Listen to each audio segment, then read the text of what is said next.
स्वागत छ। आज हामी एउटा निकै रोमाञ्चक विषयमा गहिरिएर कुरा गर्दैछौँ है त। 2025 को फिफा क्लब विश्वकप। यो नयाँ 32 टिमको ढाँचा, त्यो पनि अमेरिकामा, पक्कै पनि निकै चासोको विषय बनेको छ। हामीसँग एउटा विस्तृत रिपोर्ट छ र आज हाम्रो लक्ष्य हो यसबाट निचोड निकालेर कसले जित्ला त यो उपाधि भनेर सम्भावना केलाउने हो। यो नयाँ फर्मेट आफैमा ठूलो कुरा हो। 14 जुनदेखि 13 जुलाई 2025 सम्म चल्ने, मतलब 1 महिना लामो प्रतियोगिता। क्लब फुटबललाई पक्कै यसले नयाँ मोड दिन्छ। अनि हामीले हेर्ने रिपोर्टमा तपाईँले भन्नुभए जस्तै बेटिङ बजारको अड्स, मतलब कसको सम्भावना कति भनेर बाजी परेको छ, त्यो पनि छ। र साथै अप्टा सुपर कम्प्युटरको विश्लेषण पनि। यो अप्टा मोडलले त हजारौं पटक सिमुलेसन गरेर नतिजा निकाल्छ क्या, त्यसैले अलि भरपर्दो मानिन्छ। ए, त्यो अप्टाको विश्लेषण पनि रहेछ। त्यसो भए सुरुवाती आँकडा हेर्दा को अगाडि देखिन्छ त? रिपोर्टले त पेरिस सेन्ट जर्मेन मतलब पीएसजीलाई नै हो प्रमुख दावेदार मानेको होइन त? हो। पीएसजीको पक्षमा बेटिङ बजार सबैभन्दा सकारात्मक देखिन्छ, +300 अड्स छ। यसको मतलब उनीहरूलाई जित्ने सम्भावना सबैभन्दा धेरै मानिएको छ। अप्टा मोडलले पनि लगभग 18.5% सम्भावना देखाएको छ। फेरि उनीहरू भर्खरैको 2025 च्याम्पियन्स लिग विजेता पनि हुन्। समूह चरणमा पनि प्रदर्शन राम्रो थियो। कागजमा त बलियो नै देखिन्छन्। तर म्यान्चेस्टर सिटी पनि त कम छैन होला नि। उनीहरू त 2023 को विजेता। उनीहरूको के छ? बिल्कुल। सिटी दोस्रो स्थानमा छ, +400 अड्स। र अप्टाले उनीहरूलाई जित्ने सम्भावना करिब 17.8% दिएको छ। मतलब पीएसजी भन्दा एकदमै थोरै मात्र कम। उनीहरूको अनुभव अनि समूह चरणको प्रदर्शन, जस्तो त्यो 2-0, 6-0 को जित हेर्दा फाइनलसम्म त मजाले पुग्न सक्छन् जस्तो देखिन्छ। अनि रियल मैड्रिड र बायर्न म्युनिख, यी ठूला नामहरू नि, उनीहरूको अवस्था चाहिँ कस्तो छ रिपोर्टमा? रियल मैड्रिड +550 र बायर्न म्युनिख +500। उनीहरू पनि शीर्ष 4-5 भित्रै छन्। रियल मैड्रिडको कुरा अलि चाख लाग्दो छ। नयाँ प्रशिक्षक जाभी अलोन्सो आएका छन्, तर किलियन एम्बापेको फिटनेस त्यो पूर्ण ठिक नभएको कुराले केही प्रश्न उठेको छ। त्यसले असर गर्ला कि भन्ने छ। बायर्नको समोचरण अलि तलमाथि भयो, तर गोल गर्ने क्षमता त उनीहरूको जबरदस्त नै छ नि। अनि चेल्सीको पनि नाम छ है, +1000 अड्स, तर अलि पछि देखियो नि। हो, चेल्सी आर्थिक रूपमा त बलियो नै छ, तर अहिलेको प्रदर्शन हेर्दा चाहिँ उनीहरूलाई अन्डरडग नै मानिएको छ। तर फेरि नकआउट प्रतियोगिता हो, बेन्फिका जस्तो टिमसँग खेल्दा अप्रत्याशित नतिजा निकाल्न सक्ने क्षमता त राख्छन् उनीहरूले। ल, अब अलिकति महादेशीय प्रतिस्पर्धाको कुरा गरौँ न। रिपोर्टमा युरोपियन र दक्षिण अमेरिकी टोलीहरूको स्वट विश्लेषण पनि छ भनेको थियो। यो स्वट भनेको के हो? अलिकति सरल भाषामा भनिदिनुस् न। स्वट भनेको चाहिँ स्ट्रेन्थ्स, विकनेसेस, अपर्च्युनिटिज र थ्रेट्स।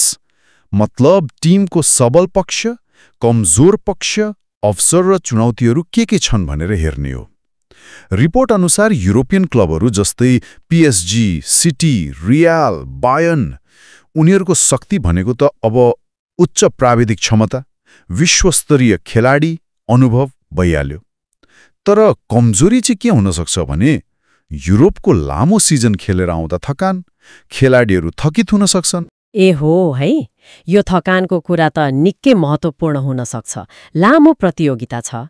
अनि दक्षिण अमेरिकी टोलीहरूको अवस्था चाहिँ कस्तो छ त? मैले सुने ब्राजिलका 4 टिम नकआउट चरणमा पुगे अरे। पाल्मेरास, फ्लेमेङ्गो, बोटाफोगो, फ्लुमिनेन्स सबै। यो त अचम्मै भयो नि। हो, यो साँच्चै एकदमै प्रभावशाली कुरा हो। यसले दक्षिण अमेरिकी क्लब फुटबल कति प्रतिस्पर्धी छ भन्ने देखाउँछ। उनीहरूको लागि अवसर के हो भने यो प्रतियोगिता हुँदा उनीहरू आफ्नो सिजनको लगभग बीचतिर हुन्छन्। भनेपछि शारीरिक रूपमा युरोपियन टिमभन्दा बढी तयार, बढी चुस्त हुन सक्छन्। अनि उनीहरूको शक्ति भनेको चाहिँ रक्षात्मक सङ्गठन, रणनीतिक अनुशासन अनि टिम डेप्थ, मतलब खेलाडीहरूको गहिराई पनि राम्रो छ।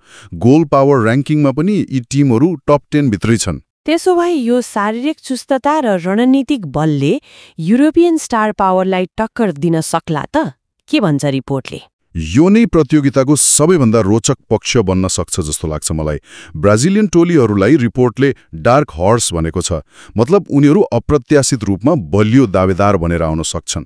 उनीहरूको त्यो सङ्गठनात्मक क्षमता र टिमको गहिराई हेर्दा सेमिफाइनलसम्म पुग्ने सम्भावना त राम्रै देखिन्छ। ल, अब त्यता भए समग्रमा निचोडतिर लागौँ न त। यो सबै विश्लेषणपछि रिपोर्टको अन्तिम भविष्यवाणी कतातिर ढल्केको छ? को होला त प्रमुख दावेदार? समग्रमा हेर्दा त तथ्याङ्क र विश्लेषणले पिएसजीलाई नै अगाडि देखाउँछ। राम्रो अड्स छ, अप्ताले पनि समर्थन गरेको छ, टिम सन्तुलित देखिन्छ। तर यहाँ एउटा ठूलो तर छ, नकआउट फुटबलमा जे पनि हुन सक्छ। पिएसजीले अहिलेसम्म क्लब विश्वकप जितेको छैन, त्यो दबाव पनि हुन्छ। कसरी खेल्छन् हेर्नुपर्छ। अनि म्यान सिटी र रियल म्याड्रिड नि, उनीहरूको सम्भावना? म्यान सिटीको अनुभव र अहिलेको लय हेर्दा फाइनलको बलियो दावेदार हो। रियल म्याड्रिड एम्बापेको फिटनेसको कुरा र नयाँ कोच भए पनि स्टार पावर छ उनीहरूसँग, सधैँ दौडमा रहन्छन्। तर फेरि पनि म जोड दिन्छु, ब्राजिलियन टोलीहरूको चुनौतीलाई कम आँक्न मिल्दैन। उनीहरूले कुनै पनि ठूलो टोलीलाई हराइदिन सक्छन्। त्यसो भए आजको छलफलको सार के भयो त? निचोडमा भन्दा कागजमा पिएसजी अगाडि देखिए पनि म्यान सिटी, रियल म्याड्रिड जस्ता स्थापित शक्तिहरू छन्। अनि विशेष गरी शारीरिक रूपमा तयार ब्राजिलियन टोलीहरूको उपस्थितिले गर्दा 2025 को क्लब विश्वकप निकै खुला र रोमाञ्चक हुनेवाला छ। कसले जित्छ भन्न गाह्रो छ। बिल्कुल। र यसले एउटा गहिरो प्रश्न पनि उठाउँछ हैन त, के यो नयाँ लामो 32 टिमको ढाँचा, जहाँ युरोपियन टोलीहरूलाई थकानको जोखिम छ अनि दक्षिण अमेरिकी टोलीहरू शारीरिक रूपमा बढी तयार हुन सक्छन्, के यसले क्लब विश्वकपको त्यो परम्परागत शक्ति सन्तुलनलाई भत्काउला त, जहाँ अहिलेसम्म त प्राय युरोपियन टोलीहरूकै दबदबा रहँदै आएको थियो? अब यो चाहिँ आगामी प्रतियोगिताले नै देखाउनेछ। निकै रोचक हुनेवाला छ।